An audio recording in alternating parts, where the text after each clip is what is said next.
Thank you for viewing our video titled Understanding CMS's New Primary Care Initiative, Direct Contracting and Primary Care First.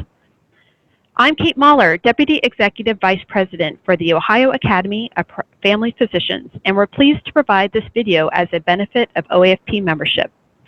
On April 22nd, the Centers for Medicare and Medicaid Services announced the Primary Cares Initiative, a new set of payment models that will transform primary care to deliver better value for patients throughout the healthcare system. Building on the lessons learned from experiences of previous models, such as the Comprehensive Primary Care Plus program, the goal of CMS's Primary Care Initiative is to reduce administrative burdens and to empower primary care physicians and other providers to spend more time caring for patients while reducing overall healthcare costs. Administered through the CMS Innovation Center, the CMS Primary Cares Initiative will provide primary care practices and other providers with 5 new payment model options under 2 paths: direct contracting, and primary care first. To explain these 2 alternative payment models in greater detail and to help physicians grasp CMS's eligibility requirements so that they can assess whether these payment models align with individual practice goals, we have enlisted the help of 2 of our key partners at the Health Collaborative. First, our expert presenter is Tiffany Mattingly. Tiffany Mattingly is the Clinical Quality Improvement Director for the Health Collaborative and has over 15 years of health sector leadership, including clinical expertise with special focus on maternal and newborn health. She's led diverse interdisciplinary teams in the acute hospital setting and has executed clinical quality improvement projects using Lean, IHI, and proven evidence-based quality improvement methodologies. Ms. Mattingly is responsible for the strategy and execution of the largest payment demonstration project launched by the Centers for Medicare and Medicaid Innovation. In her role at the Health Collaborative, she helps lead the 560 primary care practice teams of Ohio and Northern Kentucky through the CPC Plus program. In addition to her many volunteer efforts, Tiffany serves on the Mental Health Recovery Services Board for Warren and Clinton counties and is a member of the Ohio Organization of Nurse Executives. Ms. Mattingly holds a master and bachelor's degree in nursing from the University of Cincinnati. Dr. Barbara Tobias, who will serve as our facilitator, is a family physician and interim chair of the Department of Family and Community Medicine at the University of Cincinnati College of Medicine. She's the Robert and Mifani Smith Professor of Family Medicine. Dr. Tobias was a 2009 through 2010 Robert Wood Johnson Health Policy Fellow in the immediate office of the Secretary at the U.S. Department of Health and Human Services. Dr. Tobias serves as Medical Director of the Health Collaborative, providing leadership and support to physicians and practices in public reporting, payment reform, quality improvement, population health, and practice transformation initiatives, including the CPC Classic Project, CPC Plus, and the Accountable Health Communities Initiative. Dr. Tobias is a graduate of the University of Cincinnati College of Medicine and received her BA from Cornell University. Dr. Tobias has practiced family medicine for over 25 years and is a member of the Ohio Academy of Family Physicians. Thank you both for your participation. Without further ado, Dr. Tobias, please take it away. Thanks, Kate. It's a pleasure to be here. To start off, Tiffany and I wanted to make sure that it's understood that this information has been adapted from the Centers for Medicare and Medicaid Services and/or the Center for Medicare and Medicaid Innovation. We represent the Health Collaborative in this discussion, which is an independent 501c3 nonprofit organization.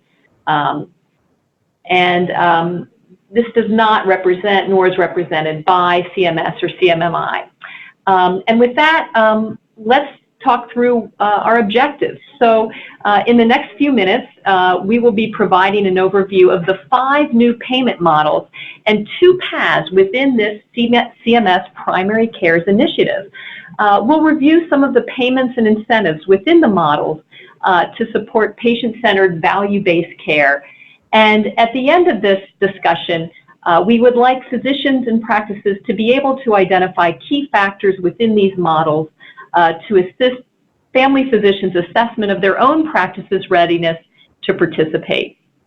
And so just quickly for an overview, with our next slide, this initiative really encompasses 5 different payment models. We're going to start with direct contracting. There are 3 direct contracting options: global, professional, and geographic, that Tiffany's going to describe in more detail, and then we'll highlight the primary care first and primary care first high-need populations. So I'd like to turn it now to our subject matter expert and my colleague, Tiffany Mattingly. Thank you very much. So we are going to start off by taking a look at direct contracting. As Dr. Tobias mentioned, direct contracting is one of the paths under the Primary Cares Initiative. So we'll start off taking a look at the timeline for direct contracting. Currently, the letter of intent is out, and that is open through the spring, the summer of 2019. And then requests for applications are to be expected posted to the CMS site between summer and fall. Selection period in the fall to winter, and then participation agreements for those selected to be signed in the winter of 2019, with the performance year starting in 2020. So Tiffany, just a quick question. As we've been talking to practices, there's been an ongoing question about the binding of the letter of intent. Can you speak to that a bit? Sure. So at this point, we haven't heard whether the letter of intent is binding.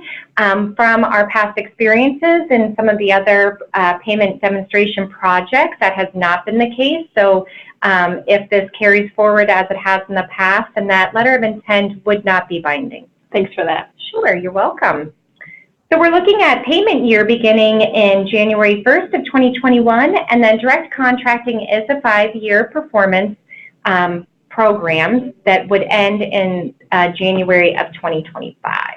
And at this point, do we know if beyond the application period that's designated on the timeline, will practices be able to apply for these models subsequently? So that's a very popular question that we currently also don't have the answer to at this time. We do know in the past with CPC Classic and CPC Plus, or I'm actually sorry, correct that, not in CPC Classic, but in CPC Plus, there was a Wave 2 that was launched in the second year where new regions were announced and were have the opportunity to apply. So we could potentially see something like that in the future. Thanks. You're welcome. So direct contracting is really at the higher end of the advanced alternative payment models. So when we're taking a look at the spectrum here today from primary care first all the way through direct contracting, direct contracting is really at that high risk end where primary care first, while there is still some risk involved, is at the lower end of the riskiness of these new enhanced payment models. So direct contracting actually has 3 payment models under its umbrella. So we have a professional payment model, a global payment model, and a geographic payment model. The professional payment model is the least aggressive, so it's at the lower risk end. The geographic payment model is at the highest risk end. The geographic model will actually not start with the first 2 models in 2020. The first 2 models, the professional and the global, start in 2020. The geographic model, CMS is still looking for additional information. So there was a request for information out regarding this model as they want to take a deeper dive into it before they actually fully develop what this model will look like. So both models, the professional and the global, have an ACO structure. The professional assumes less risk, so it's a 50% shared savings, shared loss, versus the global model, which is 100% risk. And then there's a difference in the capitation as well. So with the professional model, there's a 7% primary care capitation, And then in the global model, you have your choice between a total care capitation or that 7% primary care capitation. So briefly, can you describe what might be, what types of services might fall under total care capitation versus primary care capitation? Sure. So total care capitation is going to include payment outside of the primary care setting, where the primary care capitation is really taking a look at that capitation based off of the services, the direct primary care services in the brick and mortar practice. That's helpful. So as practices start to understand what types of risk they can take, it would behoove them to understand what their total costs of care are on behalf of their beneficiaries if they have that line of sight and that data available. Would that be fair? Yes, most definitely. Having line of sight to your total cost of care will really help you financially plan what that capitated payment could look like, and whether, if you are looking at the global model, whether you think that you could go towards a full total care capitation or a primary care capitation. That's great, thank you. And just lastly, in terms of numbers for eligibility, briefly, what type of patient panels are eligible to apply for these direct contracting models? Sure, so this is very similar to the Medicare Shared Savings Program, which has a 5,000 beneficiary limitation for the model. So as part of the eligibility requirements for direct contracting, having that 5,000 Medicare bennies is necessary. Great, thanks. You're welcome. So with that, we're going to get into primary care first. We will really be taking a deep dive into the model overview, into eligibility, and into payment. And from that, really helping to detail out what this could look like for your practice and hopefully help you make some determination whether this model might be right for you. So the Primary Care First timeline is as such, we're really waiting right now for the practice applications to be posted out on the CMS website. We heard that they should be due out any day, so we are anticipating that coming very soon. Applications are due in the summer. It's fall, winter, payers and practices are selected, and then the model launches in January of 2020. Payment changes will begin in April of 2020, so you can anticipate seeing that in April of 2020 as part of this model. And then for CPC Plus practices, they can join in January of 2021. So CPC Plus practices are not eligible to start in 2020, but there'll be another application period for those practices for the January 2021 start date. Thanks. And on this slide, and I know we were able to get most of this information from CMS, it says that the practice application and payer statement of interest submission begins, and that the payers will be involved in that selection period. Our understanding was that there would be alignment with the payers, but this wouldn't be a CPC Plus model with PMPMs. Can you talk a bit more about that, or is there new information around that? Sure. So what we've learned so far is that CMS is really looking for payer alignment around quality measures, around the data alignment, payment alignment, and your quality metric alignment. So that is really where they are looking for the payer participation with this model. It's not a payer-driven model or multi-payer-driven model like CPC Plus and CPC Classic, but really this is a CMS-driven model and a practice-driven model, and how can the other payers align in these specific areas: data, quality measures, and payment. That's really helpful.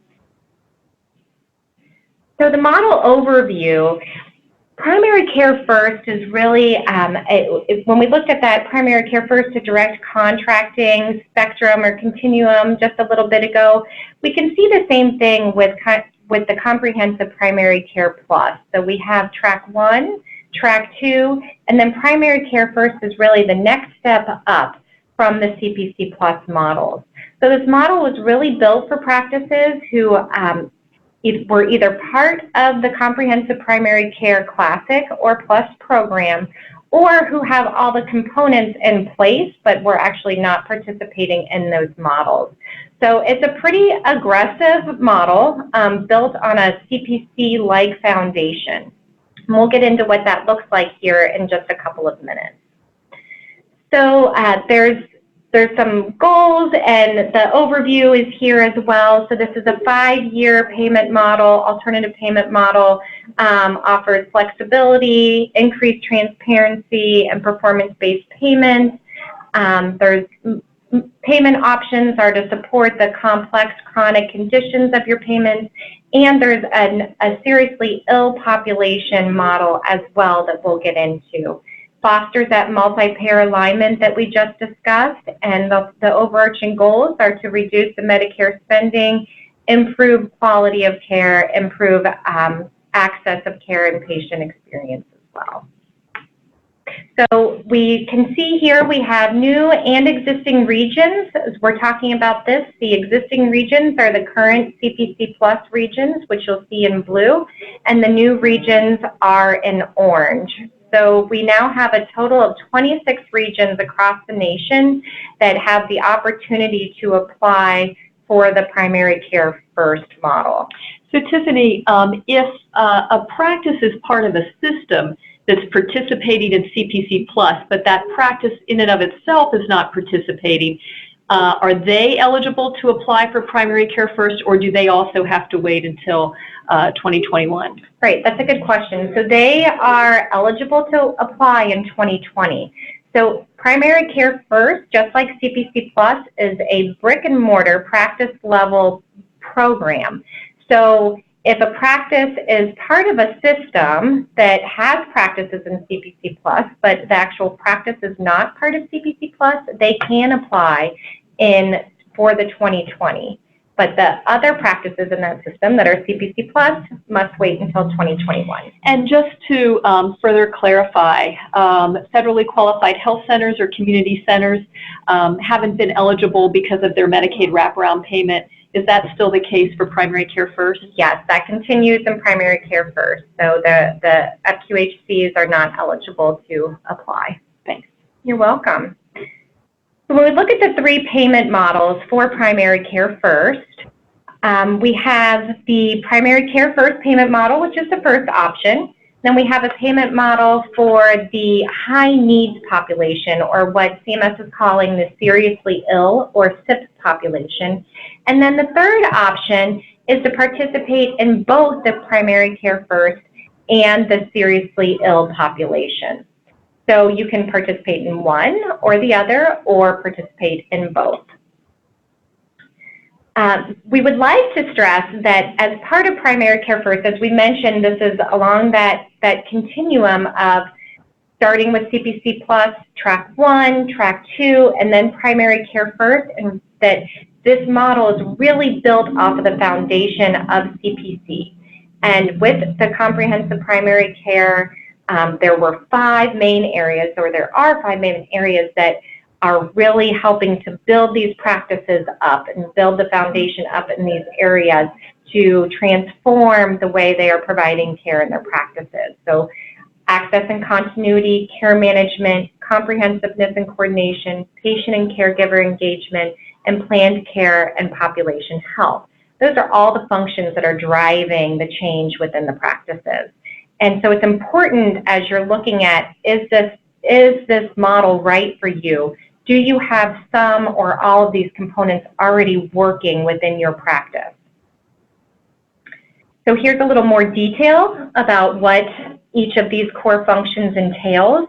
And some of these core functions are actually eligibility requirements for the Primary Care First model, which you will see on the application.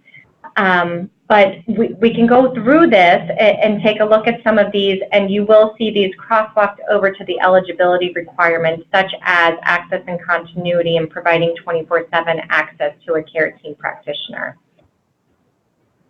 So I think one of the differences between CPC Plus and this model is that CPC Plus had practice transformation support built in. So these functions weren't asked of the practices from the very beginning. I think we're seeing something different now. This is an advanced primary care model. So is it fair to say that practices that don't have these in place at the beginning may not want to put out their application at this point, but rather work on building these functions within their practice? Yes. So we know that this is a risk model. So there's a risk component in the payment model, and there will not be, as of now, the support that the primary care practices are currently receiving in the regions by CMS. And so there is a potential for increased risk if you don't have this core built within your practice. On the other hand, we also heard from CMS, go ahead and apply now so you can get your hat in the ring, and you don't have to sign your participation agreement if your practice is accepted. So you could apply, wait, do some more evaluations, see what exactly you can accomplish within your practice to get you ready for that 2020 start date. Yeah, that's great. And this could actually be a checklist for practices that are starting to think about this to ensure that they have the needed factors to apply. Yes, exactly. And what we don't know right now is if there will be a round 2 of applications for non-CPC Plus practices in the future. So if you don't think you're ready today, working through this checklist so you are ready for tomorrow, whether that is a round 2 of primary care first or another payment model released by CMS. So looking at eligibility requirements for primary care first, you need a minimum of 125 attributed beneficiaries, have the primary care services account for the predominant share of the practice's collective billing based on revenue. The next one down is really important. Be able to demonstrate experience with value-based payment arrangements, such as shared savings, performance-based incentive payments, or alternative to fee-for-service payments. And this will be in the application, and practices will be asked to demonstrate what experience they've had in some sort of alternative fee-for-service payment. You'll see the EHR requirements there as well. And then the bottom check mark is what we talked about a little bit ago, around having that 24/7 access to a practitioner or nurse call line, and paneling patients to a primary care practitioner or care team. So some of those foundational functions of CPC Plus. And Tiffany, to clarify, the 125 attributed Medicare beneficiaries, these are Medicare fee-for-service beneficiaries, not Medicare Advantage beneficiaries. Yes, is that correct? That's correct. So we talked about the seriously ill population briefly, and we'll get into a little more detail about that here very soon. The eligibility requirements for the SIP population, practices really need to demonstrate that they can successfully manage complex patients. Again, you'll see there around interdisciplinary teams, comprehensive care, patient-centered care, 24/7 access. So practices that really have those capabilities built and are able to demonstrate that they are competent in managing those complex patients, and that they have a network of providers in the community that they can leverage and create collaborative care agreements and relationships with to help manage those patients' long-term care needs. So the seriously ill patient population payment looks like this. It's 1 year, a total of 12 months. The first payment for the first visit is $325. Subsequent payments per beneficiary per month are $275. There's a flat visit fee anytime the patient comes to the office of $50, and there is a quality payment up to $50 as well. What we this is a rolling 12 months. What we know is that the seriously ill population is a population that currently doesn't have a provider. And so these are patients who have complex needs who currently don't have a provider attributed to them. CMS will work to outreach to these patients and attribute these patients to providers who have agreed to be part of the seriously ill population model.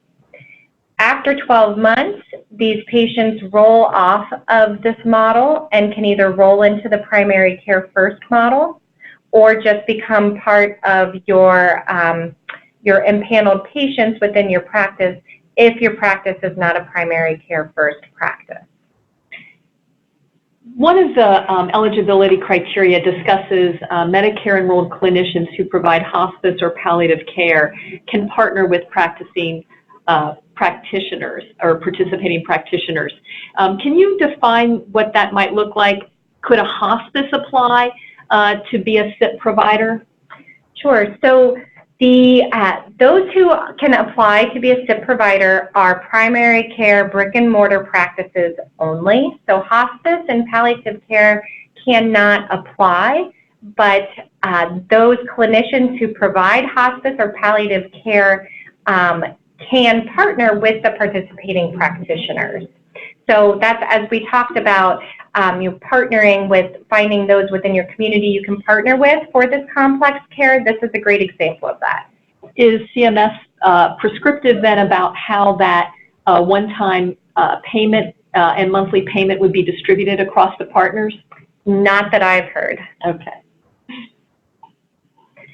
So we did just recently learn what the overlap with the other models can look like. So if you are currently participating in other CMS models, they are allowing a lot of overlap between the primary care first and other models. So as we know that CPC Plus, the practices can apply for primary care first beginning in 2021. Direct contracting, CMS is currently evaluating a limited test for potential overlap. When we look at the accountable health communities, we have the practices may participate in both of those. So you can read through here and see that there's, depending on the model, depends on where CMS currently is with what they're allowing for that overlap and for how long. So the medical or the Medicare Accountable Care Organizations, we have heard that the Medicare Shared Savings Program can overlap with the primary care first as well, which has been a pretty common question. So moving into the payment model for primary care first, there are two payments associated with this payment model. So one is a professional population-based payment and a flat primary care visit fee. And then the other part of this payment is a performance-based adjusted payment based on the performance of the practice. And that is where you see the potential for a negative 10% downward risk or up to a positive 50% as well, based on the revenue of the practice. And the revenue of the practice is based on what we just talked about, the professional population-based payment and the flat primary care visit fee. So when we're looking at the total payment for your practice, it is those two components. So Tiffany, is it fair to say that these incentives are designed really around behavioral economics to take the fee-for-service visit mindset away and encourage clinicians to look at their practices as a whole and come up with alternative visit strategies to support the health outcomes that are part of the model? Yes, definitely. This is building off CPC Plus Track 2, where practices were provided a little bit of upfront payment and subtraction from their E&M payments to be able to provide them some flexibility with how they're providing care within their practice and maybe providing group diabetes coaching or providing home visits or some other types of alternative visits that are not that basic fee-for-service, room in, patient out type of service. And with the primary care flat fee visits, will that decrease then the amount of coding and admin burden around stratifying those visits, those E&M codes that we struggle with? Yes, definitely. And we'll take a look here in a little bit what codes are covered from that flat fee. So just a real quick look here at what percentages the total primary care payment is included and the flat fee service. So getting to 100% of your total primary care payment, your population-based payment represents about 60% of the total primary care payment, and then your flat visit fee represents about 40%. And so we're going to get into some details about what that means. So the population-based payment is based on the riskiness of your entire practice. It's not paid out like it is in CPC Plus at the patient level, but it's paid out at a practice level. So you can see there are 5 tiers here and the associated per beneficiary per month payment for each one of those tiers. So your practice will be looked at as a whole. What is the riskiness of your practice, and what payment per beneficiary will you receive based on the riskiness of your practice? Then you move over and you take a look at the flat primary care visit fee. So $50.52 is the average. That is, it will be geographically adjusted, so it could fluctuate up, down, or remain flat based on your region. But it does allow that predictable payment for face-to-face care, spending less time on your billing and your coding. So as practices anticipate their payments, how can they understand which risk tier their Medicare fee-for-service beneficiaries may fall into? Will CMS be providing them that advanced knowledge in preparation of their application? So we have heard that CMS will be providing some data reports to practices, not prior to application, but prior to signing their participation agreements. So later this fall to early winter, prior to the signing of participation agreements, that data should be available. If you are a practice that is currently risk stratifying your patients, you may have access to some of this data already and might be able to make a fairly aggressive analysis on what this could look like for your practice. And then to note, CMS will update your tier, your HCC score, on a yearly basis. So every year they'll take a look at your HCC scores, develop that average, and then that will determine which group your practice is in. These payments are paid out on a quarterly basis, and we'll get into that in a little more detail here in just a little bit. So as we mentioned earlier, there are the flat primary care visit fee codes associated with that flat primary care visit fee. So that fee covers all of these codes that you see here.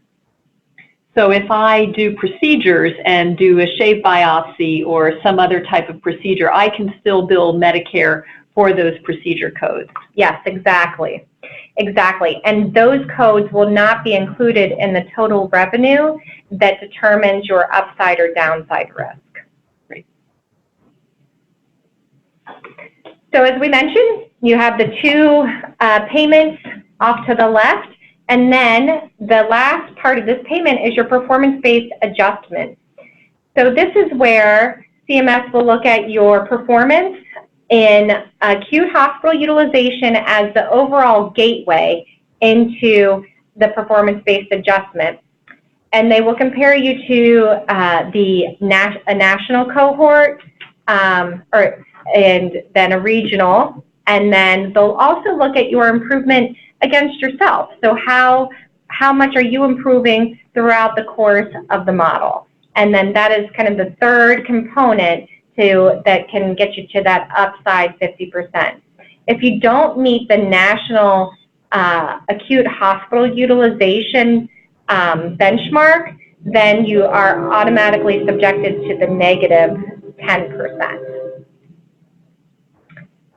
So for the quality strategy, the entire quality components that CMS will be looking at are the acute hospital utilization. So for the first year, that's the only thing that they'll be looking at because they won't have any of the performance data for the quality gateway. In years 2 through 5, they will look at acute hospitalization and all of these other performance metrics you see listed here. Tiffany, the benchmarks specify that they will be looking at both primary care first practices and non-PCF practices as a reference population. Will those non-PCF practices also include practices within MSSP or other demonstration models, or do we know what that control group will be? We don't have line of sight to what that control group will be. Historically, in CPC Classic and CPC Plus, we know that many practices that were in MSSP and large systems, especially in Ohio, where we have a lot of large systems that are part of MSSPs, that they were included in that reference population. So something else to keep in mind as you're determining, is this right for you? Because you could potentially, your benchmark could potentially be pretty aggressive if we have a lot of MSSP practices in that reference population. And MSSP is a Medicare ACO. Yes, thank you. So the payment timeline looks like this. We have, we're going to try to walk you through this here. So if you see the light blue is the last quarter of the rolling performance period. The dark blue is when the performance is calculated due to claims run out. And then the green is the performance-based adjustment is applied to your total primary care payment. So this just gives you kind of an idea of how, when and how this calculation is working and is continuing to roll. So as I mentioned, the payments are on a quarterly basis, and we'll continue to see those payments roll in every quarter as well. And then as an example, we have here what this could look like for your practice on a quarterly basis. So in this example, we have a total of 800 Medicare fee-for-service bennies with a total of 4,240 visits last year, and then 5,000 visits in total. Let me back up. So you had 4,240 at your practice last year, but your attributed bennies received a total of 5,000 visits. And so that's important because your practice you're adjusted for that in your professional population-based payment. So if you look down here, they have this practice as a Group 3 risk tier, which means they're receiving $45 per beneficiary per month, times their 800 beneficiaries. You get your $36,000. Then they're adjusting for leakage. So we mentioned that there were 4,240 visits, but there were 5,000 total, only 4,240 within your practice. So they're going to adjust for that, and they're going to subtract that out of your risk payment. So now you're at 30,600. So it's very beneficial to keep your payment or your patients within your practice and the visits within your practice the most that you can. So that leakage reflects other primary care visits. Rather than your practice, not leakage outside your system or with specialists. Yes, correct. Yes, that's a good clarification. So then you multiply that by the 3 months for the quarter, and you can see what your professional population-based payment will be. Then you can do the same thing for your flat primary care visit fee. So you take your $50.52 per person, times 1,200 face-to-face Medicare visits, so they're just averaging that $42.40 over the 3 months, and you get your flat visit fee. So your total primary care payment is $152,000. Then you move over to your performance-based adjustment, and if you met the minimum benchmark for the AHU, and you were in the top level, top 10%, performance level, and then you met the AHU improvement target. So if you're in the top level for your performance, you can get up to a 34% increase, which is a total of $51,000, almost $52,000. And then the continuous improvement, if you're in the top level of that, which is 16%, then you can get an additional $24,000. So now you're taking your total primary care payment plus your performance-based adjustment, which is $76,000, and then you multiply that by a geographic adjustment factor, and then your first quarter payment is around $228,636. So this is a basic example of what this could look like in your practice. Obviously, a lot more details within your practice that you know of that would go into figuring out what makes the right sense for you and whether this payment model works for your practice. Really important that you know what your hospital utilization looks like and potentially even what the benchmarks are for that, because that is your gateway between receiving a negative and a positive payment adjustment out for the performance-based adjustment. So that's one really important component. The other really important component is knowing what the riskiness of your practice looks like, so you can start to do some financial analysis around what your total primary care payment would look like. Great. So I think one of the assumptions then, too, is that CMS acknowledges that the more complex the patients are, the more time and resources are required by practices. And this is, I think, one of the first times that CMS has said, we're going to positively incentivize you to take care of those chronic complex patients, rather than cherry picking and trying to manipulate outcomes based on a well population. Moving forward, I think the last part is our resources. I want to just recap briefly as practices are considering these models. I wonder, Tiffany, if you could just review maybe what a checklist might look like and how practices might start to convene their own clinicians around their processes around just a few elements. Sure, definitely. So as you're looking at your practice, one important place to start is looking at the staff and resources you have within your practice. What could team-based care potentially look like in your practice, right? How can you utilize all of your resources in your practice at the top of their licensure and make sure that everyone is really, really being able to give all that they can based on their licensure? And how do they work together? And then with that, how do they work together in these 5 functions? So the access and continuity, being able to provide that 24 access to a care team practitioner with the real time to the EHR. That's really, really important. Care management is going to be a significant component. So being able to provide a risk stratified care management. So not just having a care manager on staff, but having patients who are impaneled and risk stratified within your practice. So a care manager can target certain populations for longitudinal or episodic care management. Being able to look at integrating behavioral health or assessing patient psychosocial needs is really important as well. And how do you work within your community to get patients the care that they need if they're in a crisis mode, a behavioral health crisis mode.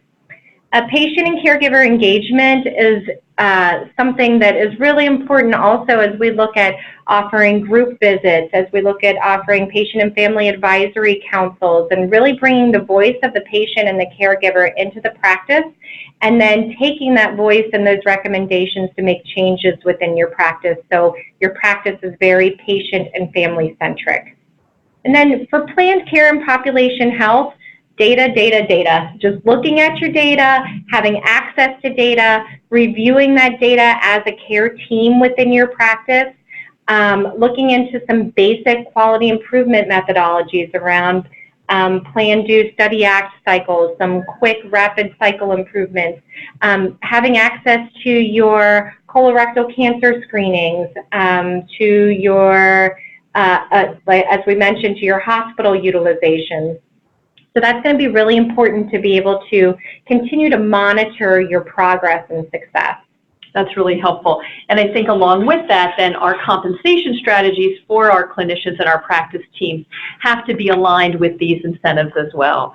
Thank you very much, Tiffany, for sharing all this. We have a resource page with some hot links, and there'll be more information coming out soon. So I'm going to pitch it back to Kate, and we'll close. Yes, and on behalf of all of our members, thank you, Dr. Tobias and Tiffany, for an exceptional job in making a very complex issue more easily understood. And as explained, if anyone has additional questions, please feel free to contact the Health Collaborative, the American Academy of Family Physicians, or the Ohio Academy of Family Physicians. There are a lot of people here to support you. So thank you very much for participating. Take care.